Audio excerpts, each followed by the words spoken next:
Assalamualaikum warahmatullahi wabarakatuh. Hadis yang ke-10, hadis Arba'in Nawawi tentang rizki yang halal. A'udzubillahi sami'il alimi minasyaitonir rajim. Bismillahilladzi la yadurru ma'asmihi syai'un fil ardi wala fis sama'i wa huwas sami'ul alim. Alhamdulillahi rabbil alamin wal 'aqibatu lil muttaqin wala udwana illa 'alal dzalimin. Wassalatu wassalamu ala asrafil anbiya'i wal mursalin sayyidina wa maulana wa habibina wa syafi'ina wa qurrati a'yunina Muhammadin wa ala alihi wa ashabihi ajma'in. La haula wa la quwata illa billahil aliyyil azim, amma ba'du. Pemirsa Mutiara Hikmah Batik TV yang dimuliakan Allah Subhanahu wa Ta'ala, pada kesempatan kali ini kita akan melanjutkan keterangan di dalam kitab hadis Arba'in Nawawi, yaitu hadis yang ke-10. Bismillahirrahmanirrahim. Qala al-musannifu rahimahullahu ta'ala wa nafa'ana bihi wa bi'ulumihi fid dharaini amin. Al-hadisul ashiru, utawi iki iku hadis kang kaping 10. An Abi Hurairah, saking Abu Hurairah radhiyallahu an, qala ngendika sapa Abu Hurairah, qala dawuh sapa Rasulullah Muhammad sallallahu alaihi wasallam, innallaha saktemene Allah iku thayyibun bagus, la yaqbalu ora nrimo sapa Allah illa thayyiban angin bagus. Wa innallaha lan saktemene Allah iku amara perintah sapa Allah al mukminina ing wong-wong kang padha iman, bima kelawan barang, amara kang perintah sapa Allah bihi kelawan ma al mursalina ing pira-pira rasul utawi utusan. Faqala mongko dawuh sapa Allah Ta'ala, ya ayyuhar rusulu kulu minat thayyibati wa'malu sholiha. Ya ayyuhar rusulu, he eling-eling para utusan, kulu padha dahara sira kabeh minat thayyibati saking pira-pira daharan kang bagus. Wa'malu lan padha ngamala sira kabeh sholihan ing ngamal kang becik. Wa qala ta'ala lan dawuh sapa Allah Subhanahu wa ta'ala, ya ayyuhalladzina amanu kulu min thayyibati ma razaqnakum. Ya ayyuhalladzina, he eling-eling wong akeh, amanu kang padha iman sapa alladzina, kulu mangano sapa alladzina min thayyibati ma saking pira-pira baguse barang, razaqnakum kang paring rizki sapa ingsun ing sira kabeh. Sumak dzakara nuli nutur ar-rajula ing wong lanang, yutilu kang ndawakake sapa rajul as-safara ing lelakon, as-asa hale dawul-dawul sirahe, akbara tur hale bleduken, ya muddu hale ndawakake sapa rajul yadaihi ing tangan lorone rajul, ilas samai marang langit.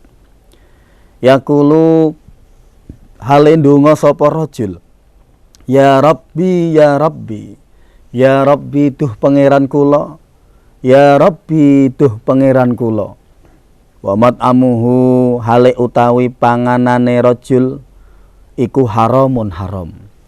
Wa masrabuhu hale utawi ombenane rajul iku haramun haram.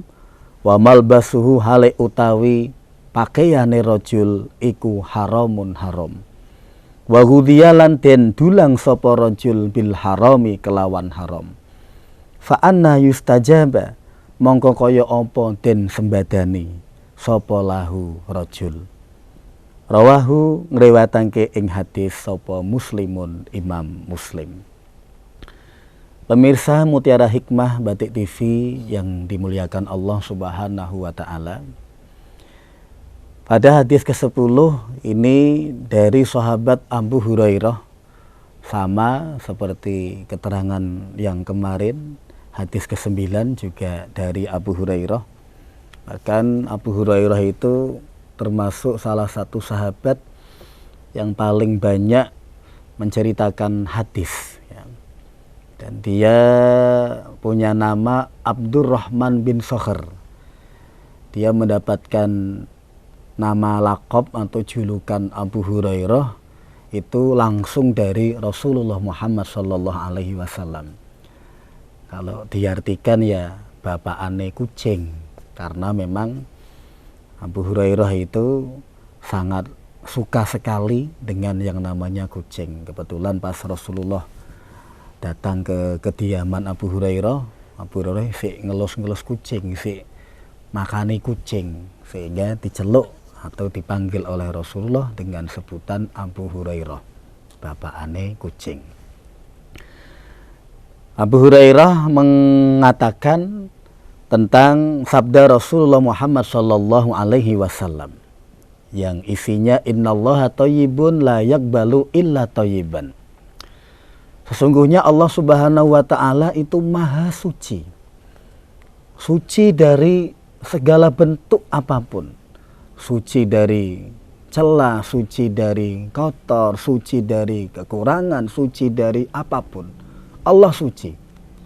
Dan Allah tidak akan menerima apapun dari hambanya terkecuali yang suci atau yang baik-baik. Maka sudah barang pasti ibadah yang kita kerjakan ada kalanya diterima oleh Allah Subhanahu wa taala, ada kalanya juga akan ditolak oleh Allah Subhanahu wa taala. Kapan ibadah kita akan diterima oleh Allah Subhanahu wa taala? Ketika ibadah kita dilakukan dengan penuh kesucian atau dengan penuh ketulusan. Diibaratkan ibadah itu berupa sebuah gerakan atau yang kita gerakkan di tubuh kita, maka harus suci dari yang namanya riya dan juga ibadah-ibadah yang lain. Tapi karena ada yang mau lewat, kita akan lanjutkan setelah yang berikut ini.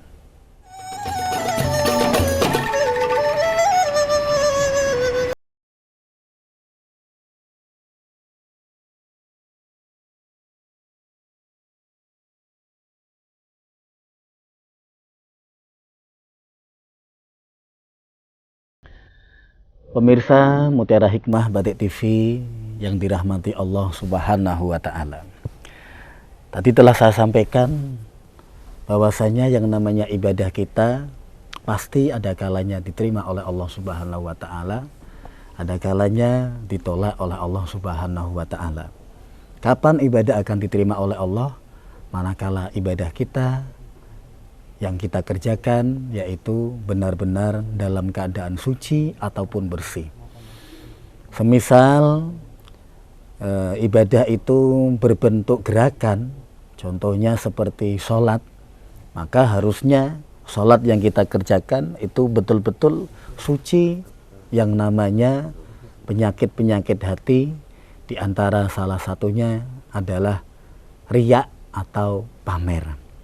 Kalau kita sholat karena pamer dengan calon mertua seumpamanya, pamer dengan calon pasangan kita seumpamanya, maka secara otomatis ibadah yang kita kerjakan akan ditolak oleh Allah Subhanahu wa taala.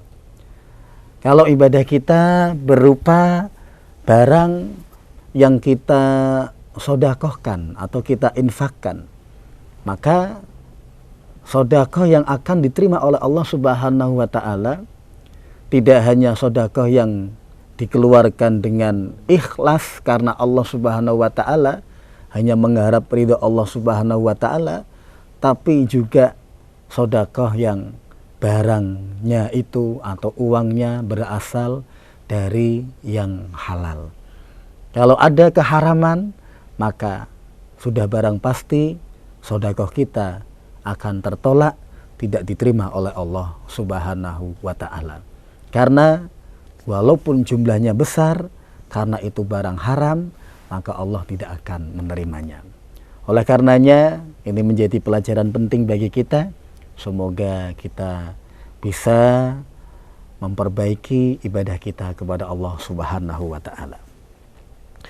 Selanjutnya kata Rasulullah, wa innallaha amaral mu'minina bima amara bihil mursalin. Apa yang diperintahkan kepada orang-orang mukmin itu sama seperti yang diperintahkan kepada para rasul. Artinya segala perintah itu sama. Kepada orang yang mukmin, kepada para rasul itu sama, tidak ada pembeda. Seperti halnya kita diperintahkan di dalam Al-Qur'an, salah satu contoh dijelaskan, ya ayyuhalladzina amanu kutiba alaikumus syiyamu kama kutiba alal ladzina min qablikum la'allakum tattaqun. Di sini khitabnya adalah wahai orang-orang yang beriman, diwajibkan kepada kalian berpuasa. Maka ya secara otomatis puasa itu juga menjadi kewajiban para rasul. Makanya di sini ada firman Allah Subhanahu wa ta'ala yang berbunyi, ya ayyuhar rusulu kulu minat thayyibati wa'malu sholiha. Dan satu lagi berbunyi, ya ayyuhalladzina amanu kulu min thayyibati ma razaqnakum. Satunya khitabnya adalah kepada para rasul, dan satunya khitabnya adalah kepada orang-orang yang beriman. Tapi kalau melihat dari isinya, keduanya sama-sama diperintahkan oleh Allah Subhanahu wa ta'ala kulu minat thayyibat. Itu kalau yang terdapat khitab di para rasul. Kalau kepada orang-orang yang beriman, kulu min thayyibati ma razaqnakum, yang artinya sama.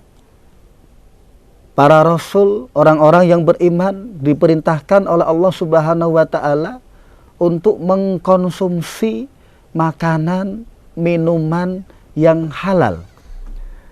Kalau diuraikan ya halalan thayyiban.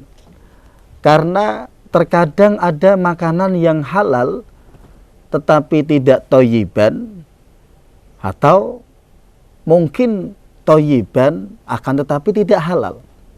Nah, perintahnya adalah keduanya, ya halal, ya thayyib. Salah satu contoh makanan yang halal itu adalah kalau hewan itu seperti ayam, bebek, darah. Kalau yang berkaki 4 seperti sapi, kerbau, terus kemudian kambing, itu adalah makanan-makanan yang halal.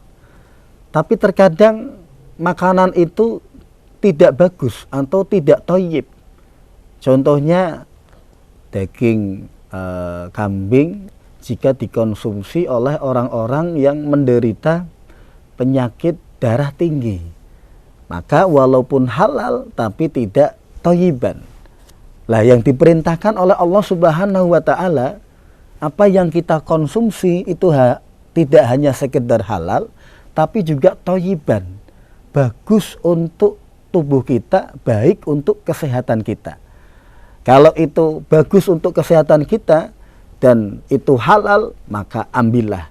Fa insyaallah akan menjadi kekuatan dan kesehatan di dalam tubuh kita. Tapi walaupun itu halal, kalau tidak thayyib, justru akan berpengaruh buruk pada kesehatan tubuh kita. Oleh karenanya, makan minuman yang halal dan juga thayyiban. Terus kemudian di sini dijelaskan, summa dzakara rajul yutilu safara asy'asa aghbara yamuddu yadayhi ila sama. Dijelaskan ada seorang yang ahli riyadah, melakukan ritual atau spiritual, sehingga sampai tubuhnya itu seperti tidak layaknya manusia lah. rambut sudah udal-udalan, yang namanya pakaian sudah compang-camping, tubuh mungkin penuh dengan keringat, penuh dengan beleduk. Beleduk itu kalau bahasanya ya pieng atau apa itulah kan. Jadi badannya kotor, saking riyadohnya yang begitu luar biasa. Akan tetapi orang yang ahli riyadoh tersebut memohon kepada Allah Subhanahu wa Ta'ala, ya Rabbi, dengan mengangkat kedua tangannya sambil menangis, teriak kepada Allah Subhanahu wa Ta'ala agar apa yang menjadi harapannya, apa yang menjadi cita-citanya, apa yang menjadi doanya itu dikabulkan oleh Allah Subhanahu wa Ta'ala. Namun sayangnya, wa mat'amuhu haramun, wa masrabuhu haramun, wa malbasuhu haramun, wa ghudhiya bil haram, fa anna yustajaba lahum. Bagaimana akan diterima doa orang tersebut sementara yang dimakan adalah sesuatu yang haram, yang diminum adalah minuman-minuman yang haram, yang dipakai adalah pakaian-pakaian yang haram, semua isi tubuhnya adalah barang-barang yang haram. Apakah mungkin orang semacam itu doanya diterima oleh Allah Subhanahu wa Ta'ala? Oleh karenanya, pemirsa Mutiara Hikmah Batik TV yang dimuliakan Allah Subhanahu wa Ta'ala, karena waktunya ada iklan sejenak, kita lanjutkan setelah pariwara berikut ini.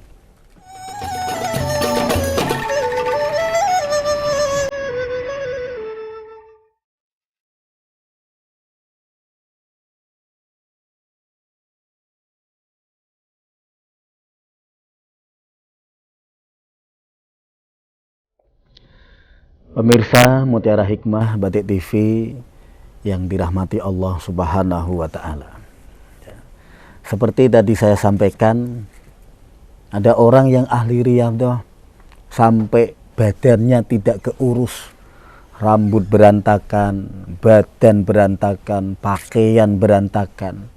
Walaupun berdoa dengan menangis, diangkat kedua tangannya, tapi kalau yang dikonsumsi adalah barang-barang yang haram, maka jelas itu tidak diterima oleh Allah Subhanahu wa Ta'ala. Tapi di sini ada pelajaran penting. Pelajaran penting artinya apa? Kalau kita ambil pemahaman yang terbalik, ketika orang ingin doanya dikabul oleh Allah Subhanahu wa Ta'ala, maka ya yang pertama, kita harus ahli riyadah. Orang-orang kalau ahli riyadah pasti doanya dikabulkan oleh Allah Subhanahu wa Ta'ala. Makanya banyak orang-orang yang sukses karena boleh jadi satu, orang tuanya yang ahli riyadah, atau yang kedua boleh jadi karena dirinya sendiri yang ahli riyadah. Maka kita sebagai orang tua yang punya anak, agar memiliki anak yang sukses, kita sebagai orang tua harus ahli riyadah. Kalau dulu di pondok pesantren saya diberikan ijazah oleh kiai saya, kalau kepingin putra-putrinya, anak-anaknya menjadi sholih-sholihah, maka sering-seringlah tiap hari, terlebih di waktu sepertiga malam, karena itu waktu mustajabah, diterima doa kita. Kita sebut anak-anak kita satu persatu, dari yang paling atas sampai anak yang terakhir. Terus kemudian kita kirimi Fatihah sebanyak 41 kali. Insya Allah, jika itu rutinitas, maka insya Allah apa yang menjadi harapan kita, ingin mendapatkan putra-putri, anak-anak yang sholih-sholihah, insya Allah akan dikabulkan oleh Allah Subhanahu wa Ta'ala. Jika orang tua kita sebagai orang tua tidak bisa seperti itu, syukur-syukur anak-anak kita yang ada di pondok pesantren bisa mengamalkan riyadah dari guru-gurunya, kiainya, fa insyaallah pasti akan menjadi orang yang sukses. Itu yang pertama. Orang kepingin doanya dikabul oleh Allah Subhanahu wa taala, maka harus ahli riyadhah. Tapi ada catatannya. Catatannya adalah kita harus betul-betul menjaga tubuh kita, jangan sampai ada barang haram yang masuk di dalam tubuh kita. Toh seandainya kita tidak sengaja melakukannya karena kita diberi oleh orang lain, sementara padahal itu adalah makanan hasil curian, atau makanan itu halal tapi uangnya hasil korupsi seumpamanya, karena kita tidak tahu, ya tidak ada masalah, tapi kehati-hatian itu lebih diutamakan. Terus yang kedua, ada pelajaran penting dari perjalanan orang yang riyadhah tersebut walaupun doanya tidak diterima oleh Allah Subhanahu wa taala, yaitu adab. Ketika kita berdoa, maka angkatlah kedua tangan kita. Ada 3 mengangkat tangan, ya. Yang pertama dengan diangkat tangan terbuka semacam ini. Yang kedua dengan diangkat tangan menempel semacam ini. Dan yang ketiga dengan ditaruh di depan wajah kita semacam ini. Semuanya boleh. Jadi ini adalah adab. Kalau kita berdoa dengan demikian, maka seperti tidak ada adab. Ya, seperti contoh ginilah, kita minta kepada orang tua kita, tapi dengan kita mak nyuwun, fa insyaallah itu akan lebih dikasih daripada tidak. Atau ketika ada pengemis lewat, pak nyuwun, insyaallah dikasih. Tapi kalau kita tidak seperti ini, justru malah seperti ini, narik-narik celonone, narik-narik kelambine, kene pak ngeisungkan, koyo-koyo njaluk tapi maksa, tapi nek mas nyuwun dereng dahar, dereng maem, insyaallah kita akan lebih kasihan daripada njaluk, kita justru malah sungkan. Walaupun kita punya, walaupun 100 perak, pak ngeibi sungkan. Apa meneng kok duwite ning dompet isine abang-abang, tambah ora ditokke. Tapi kalau kita dengan memelas, merintih, seakan-akan kita butuh banget dengan Allah Subhanahu wa taala, pasti akan kita dikasih. Ini hanya sebagai contoh. Makanya ada berdoa, angkat kedua tangan dan dengan wajah penuh dengan pengharapan totalitas kepada Allah Subhanahu wa taala. Fa insyaallah kalau kita bisa menjalankan yang demikian, pasti doa kita akan diterima oleh Allah Subhanahu wa taala. Karena yang namanya doa adalah senjata bagi orang-orang yang mukmin. Ad-doa silahul mukmin. Namun terkadang banyak di antara kita itu yang sering menyepelekan doa. Sampai-sampai kalau ada kiai mau berdoa itu dijawil, kiai ndongone aja suwi-suwi ya itu. Padahal doa itu penting, menjadi senjata kita. Tapi dijawil kono aja suwi-suwi. Kedarung kiai ini ndonga temenanan, terkadang kita yuk bilang amin, tapi tangannya nyepelekke, sendehke nanggon dhuwure kempol, terus kemudian gegere lendehan, karo mripate merem, karo sikile selonjor. Itu terkadang kita melakukan hal yang demikian, padahal itu bukan adab ketika kita berdoa kepada Allah Subhanahu wa taala.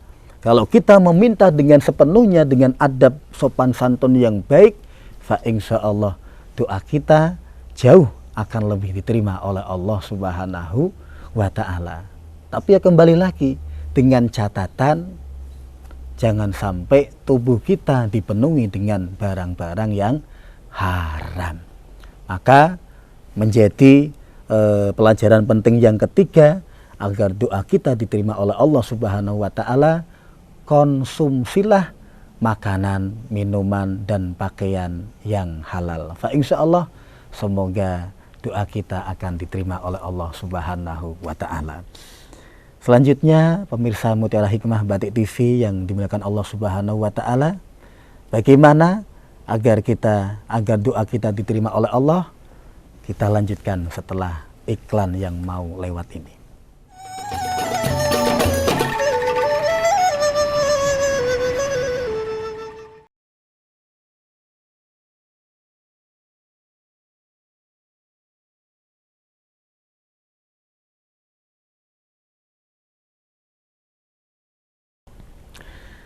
Pemirsa Mutiara Hikmah Batik TV yang dirahmati Allah Subhanahu wa Ta'ala,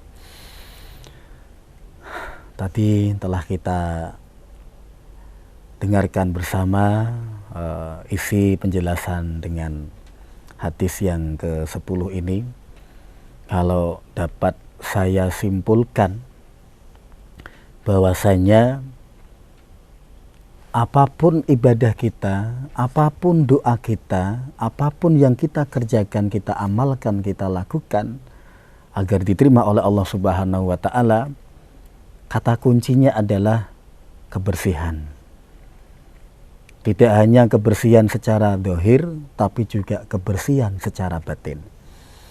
Kebersihan secara zahir, ketika kita beribadah, maka pakaian yang kita kenakan, pakaian yang bersih, sarung yang kita pakai, sarung yang bersih. Tidak hanya pakaian, badan kita itu juga harus bersih. Bagaimana sholat kita akan diterima oleh Allah Subhanahu wa Ta'ala, sementara badan kita masih ada najis yang nempel. Dan juga hati kita harus juga bersih. Jangan sampai ada penyakit-penyakit hati yang menyusup di dalam hati kita, seperti riya, pamer, kemudian iri hati, kemudian ujub, sum'ah, takabur, dan lain sebagainya. Itu tidak akan menjadikan ibadah kita diterima oleh Allah Subhanahu wa Ta'ala. Bahkan kita tidak beribadah, kita hanya meminta kepada Allah Subhanahu wa Ta'ala, kita hanya berdoa kepada Allah Subhanahu wa Ta'ala. Tapi kalau pakaian kita, makanan kita, minuman kita, seluruh di dalam tubuh kita itu penuh dengan najis, penuh dengan barang-barang kotor, penuh dengan barang-barang yang haram, maka mustahil doa kita akan diterima oleh Allah Subhanahu wa Ta'ala. Doa saja tidak diterima, apalagi amal ibadah kita kepada Allah Subhanahu wa Ta'ala. Padahal kita di dunia ini untuk memperbanyak ibadah. Kata Rasulullah, ad-dunya darul amal la jazaa. Yang namanya dunia adalah tempatnya untuk berbuat, tempatnya untuk beramal. Dan akhirat adalah tempatnya pembalasan. Oleh karenanya, di dunia ini semoga kita bisa menjalankan apa yang menjadi perintah Allah Subhanahu wa Ta'ala dan meninggalkan apa yang menjadi larangan Allah Subhanahu wa Ta'ala.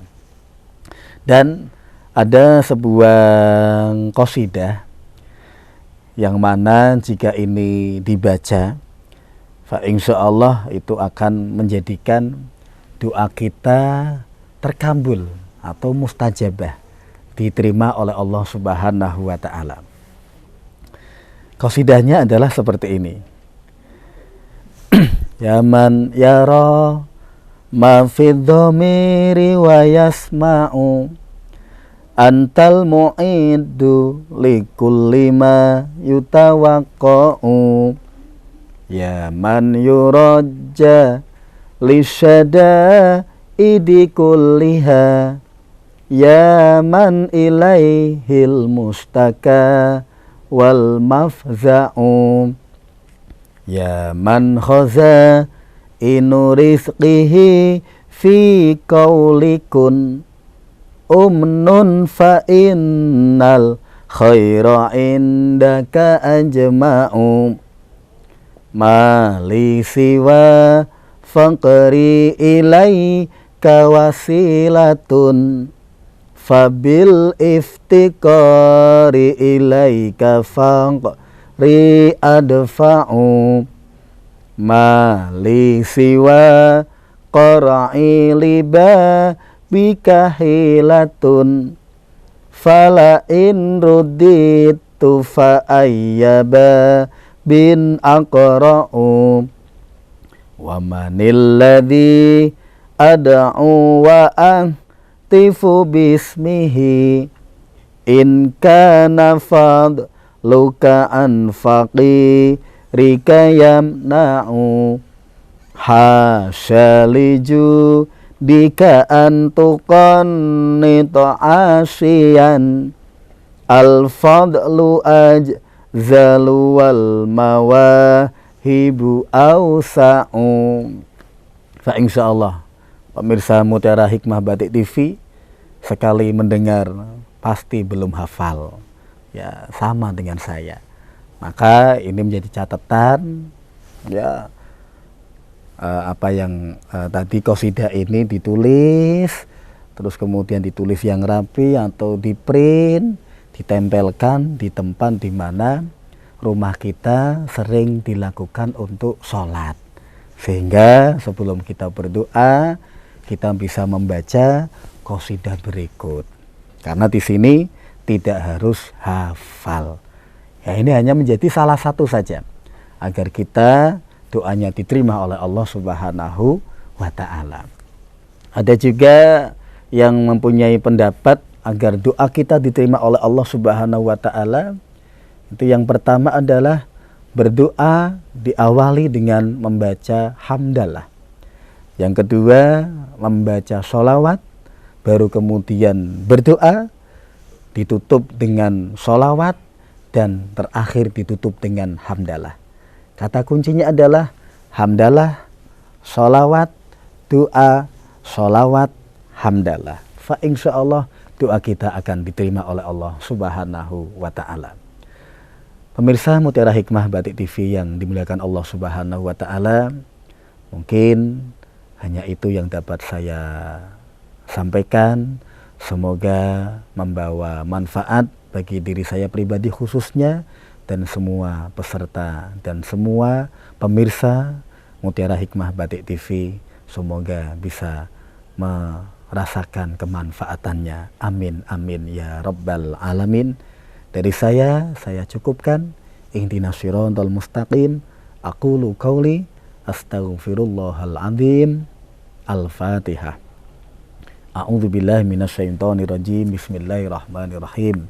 Alhamdulillahi rabbil alamin, arrahmanir rahim, maliki yaumiddin. Iyyaka na'budu wa iyyaka nasta'in. Ihdinas siratal mustaqim, siratal ladzina an'amta 'alaihim ghairil maghdubi 'alaihim waladdallin. Amin. A'udzu billahi minasyaitonir rajim. Bismillahirrahmanirrahim. Alhamdulillahi rabbil alamin, hamdan na'imin, hamdan dakirin, hamdan syakirin, hamda yuafi ni'amaka fi umazidah. Ya Rabbana lakal hamdu kama yanbaghi li jalalikal karim wa 'azimi sultanik. Allahumma sholli ala sayyidina Muhammadin wa ala ali sayyidina Muhammad. Allahumma arzuqna fahman nabiyyin wa hifdzal mursalin wa ilhamal malaikatil muqarrabin waj'alna minal ulama'il amilin waj'alna minal ulama'il amilin waj'alna minal ulama'il amilin bi rahmatika ya arhamar rahimin. Wa sallallahu ala sayyidina Muhammadin nabiyil ummi wa ala alihi wa sahbihi wa baraka wa salam. Subhana rabbika rabbil izzati amma yasifun wa salamun alal mursalin walhamdulillahi rabbil alamin. Taqabbalallah minna wa minkum taqabbal ya karim. Assalamualaikum warahmatullahi wabarakatuh.